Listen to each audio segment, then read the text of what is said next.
We want to talk about was Philadelphia went out to San Diego to play, which was a kind of pivotal game for both teams.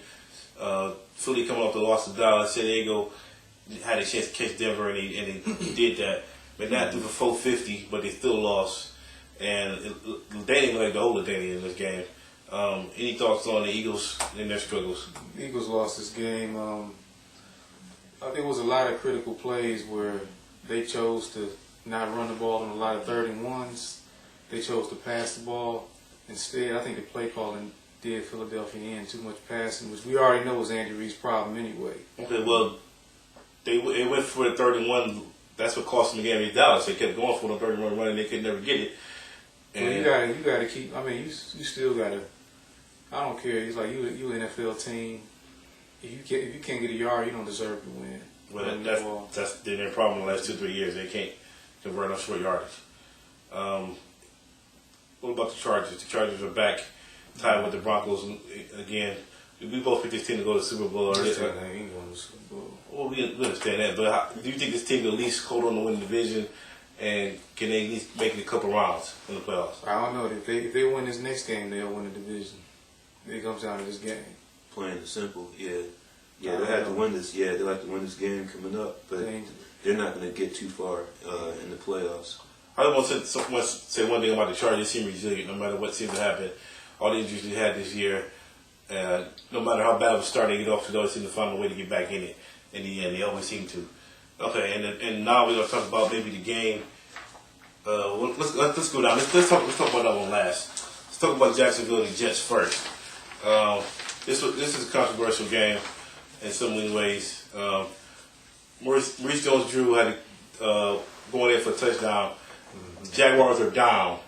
He kneels down the 1-yard line to eat up the clock instead of punching it in the end zone. He's going to get your thoughts. Do you agree that was the right call? His coaches told him to do it. I don't agree with that call. I mean, he did what he's supposed to do. He did what the coaches told him to do, but I thought it was the wrong decision because anything can happen with this field goal kick. You know, it could be a bad snap, bad kick, and you didn't have the lead, like EJ said. So they got away with it, but I don't agree with that. Now the Jaguars are 5-4 back in the playoff hunt. Can this team make push to get into the playoffs?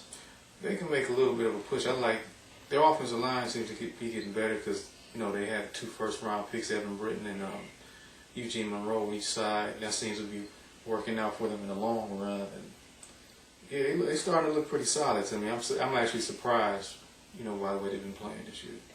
All right, then another course, it was the Jets thing that stood out, and the Jets lost. Our boy Braylon back at it again. He dropped the touchdown. He dropped the touchdown in key moments, and he dropped several passes earlier. Is he cursed because he was with the Browns?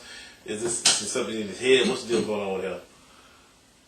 I don't know. I think he need to beat one of LeBron's other friends and take off some steam. I don't know.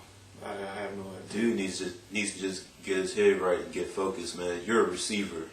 You're supposed to catch the ball. That's no excuse, man. It's like I said, he needs to get his head together, or he's going to be out the NFL real soon. Okay, now the Jets are 4-5. They started the season off 4-1 or something, and now they don't look like a playoff team at all. I don't even think they have a chance. They were lucky just to be in that game because they had a chance. Jaguars had a chance to go about a couple of scores or 3 touchdowns, and Jones-Drew fumbled the ball at the 1-yard line. So they were lucky just to be in the game. All right, now the game. This may be the game of the year. Game people have been talking about all week long. They may be talking about this for probably until they play again in the AFC Championship, if possible. New England at Indianapolis Sunday night game. New England is throwing the ball all day. Randy Moss has a big day.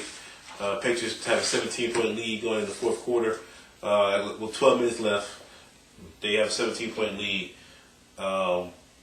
I thought the game was over with when New England took the lead there and let the Colts come right down the field in a minute and a half.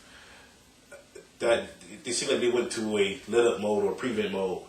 But of course, everybody wants to talk about the last play call. I just want to get you guys' thoughts on that play call. It's 4th and 2 from your own 29-yard line. Keep this in mind, Manning had already beat you for 2 touchdowns already, I think, this quarter. going the whole field. Do you pass? Do you go for it there? Was this a good move by Belichick? No, you got to punt and make them earn it. You know, that was stupid. You know, I understand philosophically why he did it, but it was still stupid. And I never support that decision. You got to punt it, rely on your defense to try to make a play. And like I said, you just got to make them earn it. You know what I'm saying? It's like, and just go with it from there. But that was just that was just straight stupid to me. I'm kind of iffy on it because Belichick has done a lot of good things, not in Cleveland, but he's done a lot of good things. He's got 3 Super Bowl rings on his resume, and he has arguably the best quarterback in the game, and the offense has been moving down the field all game long, and the defense hasn't been able to do too much of anything. Obviously he didn't have a lot of confidence in his defense, so if that's the case, then why not? It's only 2 yards, and if you make that first down, you win the game. So it could go either way.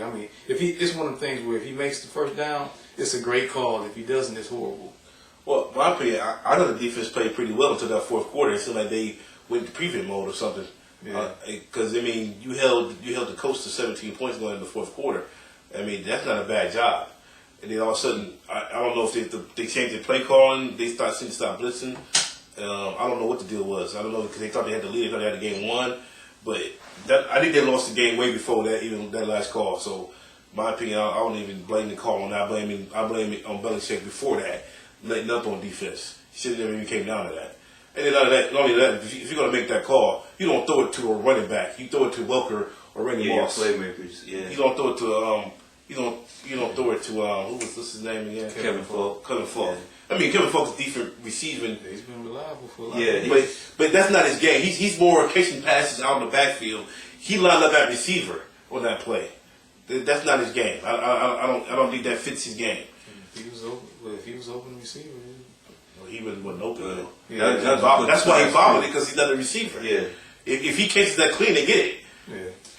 All right. Well, that concludes the talk for Week 10. The games that happened this weekend. When we come back, we'll talk about the upcoming games for Week 11. The games that we key in the NFL and the games that we key for the picks.